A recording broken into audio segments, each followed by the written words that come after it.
Ladies and gentleman, drugs ಕಳ್ಳಸಾಗಣೆ ಅಮೆರಿಕಕ್ಕೆ ವಲಸೆ ತಡೆಯುವಂತೆ ಅಮೆರಿಕ ಸೂಚನೆಯನ್ನ ನೀಡಿದ್ರು ಕೂಡ ವೆನೆಜುವೆಲಾ ಅಧ್ಯಕ್ಷನನ್ನ ದಾಳಿಯನ್ನ ನಡೆಸಿ ಬಂಧಿಸಲಾಗಿದೆ. ಸಣ್ಣ ಪುಟ್ಟ ರಾಷ್ಟ್ರಗಳ ಮೇಲೆ ಅಮೆರಿಕದ ದೌರ್ಜನ್ಯಕ್ಕೆ ವಿಶ್ವದಾದ್ಯಂತ ವ್ಯಾಪಕ ಟೀಕೆ ವ್ಯಕ್ತವಾಗ್ತಾ ಇದೆ. ಆದ್ರೆ ಅಮೆರಿಕದ ಸಮರ್ಥನೆ ಏನು ಅನ್ನೋದನ್ನ ನೋಡೋಣ. ಎಸ್ ವೀಕ್ಷಕರೇ, ನೆಲ ಜಲ ಭಾಷೆಗಾಗಿ ಪ್ರಾಮಾಣಿಕ ಪತ್ರಿಕೋದ್ಯಮ. ನೀವು ನೋಡ್ತಾ ಇದ್ದೀರಾ ಫೋಕಸ್.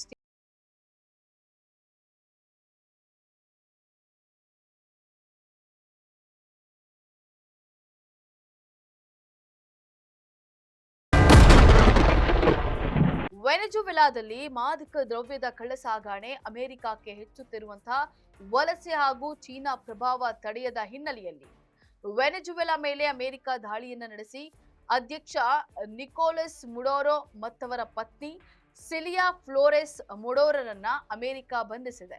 ಆದ್ರೆ ವೆನೆಜುವೆಲಾ ಮೇಲಿನ ಅಮೆರಿಕದ ದಾಳಿಗೆ ವಿಶ್ವದಾದ್ಯಂತ ವ್ಯಾಪಕ ಖಂಡನೆ ವ್ಯಕ್ತವಾಗಿದೆ. ಅಧ್ಯಕ್ಷ ನಿಕೋಲಸ್ ಮಡೋರೋ ದೇಶದಲ್ಲಿ ತುರ್ತು ಪರಿಸ್ಥಿತಿಯನ್ನ ಘೋಷಿಸಿದ ಸ್ವಲ್ಪ ಹೊತ್ತಿನಲ್ಲೇ ಅಮೆರಿಕದಿಂದ ಮಿಲಿಟರಿ ಆಕ್ರಮಣ ನಡೆದಿದೆ. ವೆನೆಜುವೆಲಾ ಜನರ ವಿರುದ್ಧ ಅಮೆರಿಕದಿಂದ ನಡೆದಂತಹ ಗಂಭೀರ ಮಿಲಿಟರಿ ಆಕ್ರಮಣ ಅಂತ ಹೇಳಿ ಮುಡುರೋ ಕಟುವಾಗಿ ಟೀಕಿಸಿದ್ರು. ಇನ್ನು ಡ್ರಗ್ಸ್ ವಿರುದ್ಧದ ಅಭಿಯಾನದಡಿ ಕೆರೆಬಿಯನ್ ಭಾಗದಲ್ಲಿ ಏರ್ಕ್ರಾಫ್ಟ್ಗಳು, ವಾರ್ಶಿಪ್ಗಳನ್ನ ಅಮೆರಿಕ ನಿಯೋಜಿಸಿದೆ. ವೆನೆಜುವೆಲಾದ ಮಾದಕ ವಸ್ತು ದೋಣಿಗಳ ಡಾಕಿಂಗ್ ಪ್ರದೇಶವನ್ನ ಹೊಡೆದು ನಾಶ ಪಡಿಸಿರುವುದಾಗಿ ಅಮೆರಿಕ ಹೇಳಿದೆ.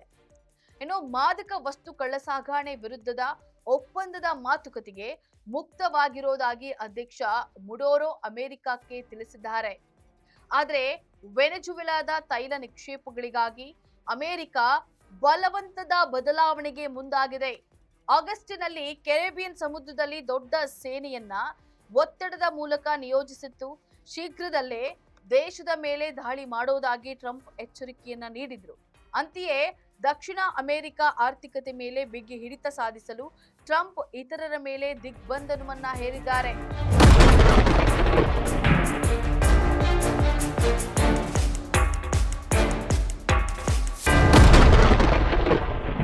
ಮುಡೋರೋ ಬಂಧನದ ಹಿನ್ನೆಲೆಯಲ್ಲಿ ಹಾಲಿ ಉಪಾಧ್ಯಕ್ಷ ಡೆಲ್ಸಿ ರೋಡ್ರಿಗಸ್ ಹಂಗಾಮಿ ಅಧ್ಯಕ್ಷರಾಗಿ ಅಧಿಕಾರವನ್ನ ವಹಿಸಿಕೊಳ್ಳುವಂತೆ ವೆನೆಜುವೆಲಾ ಸುಪ್ರೀಂ ಕೋರ್ಟ್ ನಿರ್ದೇಶನವನ್ನ ನೀಡಿದೆ.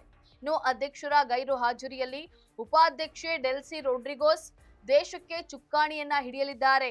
ಇದೇ ವೇಳೆ ವೆನೆಜುವೆಲಾದ ವಿಪಕ್ಷ ನಾಯಕಿ, ನೊಬೆಲ್ ಶಾಂತಿ ಪುರಸ್ಕೃತೆ ಮಾರಿಯಾ ಕೋರಿನಾ ಮಚಾಡೋ ನಿಕೋಲಸ್ ಬಂಧನದ ಬಳಿಕ ದೇಶದ ಅಧಿಕಾರದ ಚುಕ್ಕಾಣಿಯನ್ನ ಹಿಡಿಯಲು ಸಜ್ಜಾಗಿದ್ರು. ಆದರೆ ಈ ಅವಕಾಶ ಕೈತಪ್ಪಿದೆ. ಡೊನಾಲ್ಡ್ ಟ್ರಂಪ್ ಆಕೆಗೆ ಅಧಿಕಾರವನ್ನ ನೀಡಲು ನಿರಾಕರಣೆಯನ್ನ ಮಾಡಿದ್ದಾರೆ. ಇನ್ನು ದೇಶಕ್ಕೆ ಅವರು ಹೋರಾಟವನ್ನು ನಡೆಸಿದ್ದಾರೆ. ಉತ್ತಮ ಮಹಿಳೆಯೂ ಹೌದು, ಆದರೆ ದೇಶದಲ್ಲೇ ಅವರಿಗೆ ಬೆಂಬಲ ಗೌರವ ಇಲ್ಲ. ಹೀಗಾಗಿ ಆಕೆಗೆ ಅಧಿಕಾರವನ್ನ ನೀಡಲು ಸಾಧ್ಯವಿಲ್ಲ ಅಂತ ಹೇಳಿ ಟ್ರಂಪ್ ಹೇಳಿಕೆಯನ್ನ ನೀಡಿದ್ದಾರೆ. ಇನ್ನು ಅಧ್ಯಕ್ಷ ಮಡೋರೋ ಬಂಧನದ ಬಳಿಕ ಮಾರಿಯಾ ಮಚಾಡೋ ವೆನೆಜುವೆಲಾ ನಾಗರಿಕರೇ ಸ್ವಾತಂತ್ರ್ಯದ ಸಮಯ ಬಂದಿದೆ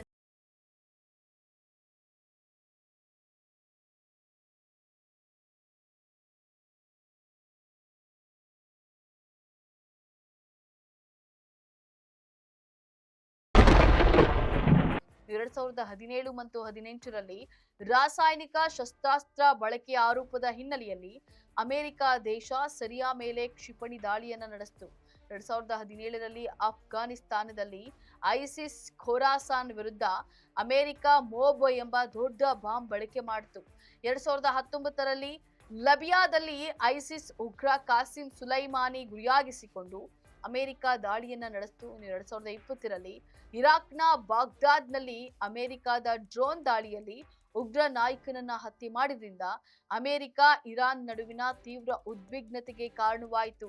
ಆದರೆ ಉತ್ತರ ಕೊರಿಯಾ ಹಾಗೂ ವೆನೆಜುವೆಲಾ ವಿರುದ್ಧ ಟ್ರಂಪ್ ಕಠಿಣ ಬೆದರಿಕೆಗಳನ್ನ ಮತ್ತು ಒತ್ತಡ ತಂತ್ರವನ್ನ ಬಳಸಿದ್ರು ನೇರ ಸೇನಾ ದಾಳಿಯನ್ನ ನಡೆಸಿರಲಿಲ್ಲ. 2026ರ ಜನವರಿ 3ರಂದು ವೆನೆಜುವೆಲಾ ಅಧ್ಯಕ್ಷೆ ನಿಕೋಲಸ್ ಮಡೋರಾ ದಾಳಿ ಮಾಡಿ ಆತನನ್ನ ಬಂಧಿಸಲಾಯಿತು. ವಿಶ್ವದ ಸಣ್ಣ ಪುಟ್ಟ ರಾಷ್ಟ್ರಗಳ ಮೇಲೆ ಬಲ ಪ್ರಯೋಗದಿಂದಲೋ ಅಥವಾ ಬೆದರಿಕೆಯಿಂದಲೋ ಆ ದೇಶಗಳ ಮೇಲೆ ದಾಳಿ ನಡೆಸುವಂತಹ ಅಮೆರಿಕದ ಟ್ರಂಪ್ ಕ್ರಮಕ್ಕೆ ವಿಶ್ವದಾದ್ಯಂತ ವ್ಯಾಪಕ ಟೀಕೆ ವ್ಯಕ್ತವಾಗ್ತಾ ಇದೆ. ಅಲ್ಲದೆ ವಿಶ್ವದ 2ನೇ ಬಲಿಷ್ಠ ದೇಶಗಳು ಅಮೆರಿಕದ ಕ್ರಮವನ್ನ ಕಟುವಾಗಿ ಟೀಕಿಸಿವೆ. ಆದ್ರೆ ಟ್ರಂಪ್ ನೀಡುವಂತ ಸಬೂಬೇ ಬೇರೆ. ಯಾವ ದೇಶಗಳು ವಿಶ್ವ ಶಾಂತಿಗೆ ಧಕ್ಕೆ ತರುತ್ತವೋ, ಕಾನೂನು ಉಲ್ಲಂಘನೆ ಮಾಡುವಂತಹ ಮೂಲಕ ಡ್ರಗ್ಸ್ ಕಳ್ಳ ಸಾಗಾಣಿಯಂತಹ ಕೃತ್ಯಗಳನ್ನ ಎಸಗುತ್ತವೆಯೋ ಅಂತಹ ದೇಶಗಳಿಗೆ ಮೊದಲು ಸೂಚನೆಯನ್ನ ನೀಡಿ ಬಳಿಕ ದಂಡಾಯುಧ ಪ್ರಯೋಗಿಸೋದಾಗಿ ಟ್ರಂಪ್ ತನ್ನ ಕ್ರಮವನ್ನ ಸಮರ್ಥಿಸಿಕೊಂಡಿದ್ದಾರೆ. ಒಟ್ಟಾರೆ ವಿಶ್ವದ ಸಣ್ಣ ಪುಟ್ಟ ರಾಷ್ಟ್ರಗಳು ಅಮೆರಿಕದ ಕಪಿಮುಷ್ಟಿಯಲ್ಲಿ ಸಿಲುಕಿದ್ರೆ ಮುಂದಾಗುವಂತಹ ಪರಿಣಾಮ ಮಾತ್ರ ಗಂಭೀರವಾಗಿದೆ. ಇದಾಗಿತ್ತು ಫೋಕಸ್ನ ಸ್ಪೆಷಲ್ ರಿಪೋರ್ಟ್. ನೆಲ ಜಲ ಭಾಷೆಗಾಗಿ ನೋಡ್ತಾ ಇರಿ